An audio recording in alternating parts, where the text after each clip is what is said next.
कांग्रेस के ideological think tank के प्रतीक माने जाते हैं, उन्होंने आज चाइना को लेकर जिस प्रकार का बयान दिया है, उससे यह बात बहुत साफ हो गई है कि कांग्रेस पार्टी के चीन के साथ हुए करार का इजहार सैम पित्रोदा ने दिन दहाड़े कर दिया है। प्रत्यक्ष रूप से साफ साफ दिखाई पड़ रहा है। और ऑन द लाइटर नोट मैं कहना चाहूंगा, हिंदी में कहावत होती है, गुरु गुड़ रह गए और चेला शक्कर हो गए, मगर यहां जो चेला है वो तो गुड़ रह गए और गुरु चीनी हो गए। परंतु गंभीर बात यह है कि जिस प्रकार की बात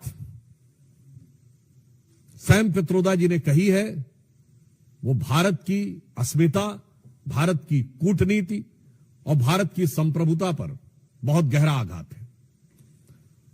उन्होंने इस प्रकार की बात कही कि चीन के साथ तो किसी प्रकार का विवाद ही नहीं है, जैसे भारत ही अग्रेसर की भूमिका में, यानी आक्रामक मुद्रा लिए हुए। और ये कोई उनका अलग बयान नहीं है। जो ओवरसीज कांग्रेस के चीफ है, यानी समुद्र पारी कांग्रेस के प्रमुख हैं, अब समुद्र पार से तो सोरस के सुर भी कांग्रेस के साथ मिलते हुए नजर आते हैं, परंतु यहां पर एक बहुत गंभीर बात है कि जो कुछ सैम पित्रोदा ने कहा है, यह कोई आइसोलेटेड इवेंट नहीं है, आइसोलेटेड स्टेटमेंट नहीं है। इसी भाव और इसी विचार के अनेक स्टेटमेंट राहुल गांधी पहले दे चुके हैं। याद करिए, राहुल गांधी जी ने विदेश में क्या कहा था कि चाइना ने बड़ा संघर्ष करते हुए ऊपर उठने का उदाहरण प्रस्तुत किया है उन चुनौतियों के बीच से। आपको याद हो अभी कुछ दिन पहले के अपने विदेशी दौरे में क्या कहा कि चाइना ने अनएम्प्लॉयमेंट को बहुत अच्छे तरीके से टैकल किया है, जबकि फैक्ट ऑफ द मैटर है इस समय चाइना में एम्प्लॉयमेंट रेट 24% है।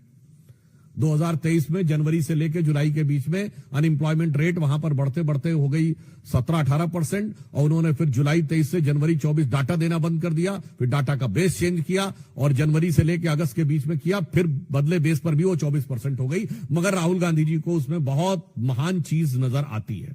फिर याद करिए, यही लोग कहते थे कि चाइना में प्रेस फ्रीडम इंडेक्स में हमसे ऊपर है, जबकि चाइना के डिफेंस मिनिस्टर ली शॉन्गफू गायब हो गए, चाइना के फॉरेन मिनिस्टर क्विंग गैंग गायब हो गए, वहां की सबसे बड़ी कंपनी अलीबाबा के चीफ जैक मा गायब हो गए, परंतु इनको उसमें भी नजर आता था। अब आप आइए, इसके बाद उन्होंने कहा कि इकोनॉमिक ग्रोथ बहुत शानदार की गई है। ये सारे स्टेटमेंट्स हैं, और इकोनॉमिक ग्रोथ की फैक्ट ऑफ द पोजीशन यह है कि 2024 में दुनिया की सबसे बड़ी रियल एस्टेट कंपनी, जो एक चाइनीज कंपनी थी एवरग्रांड, उसकी लिक्विडिटी हो गई।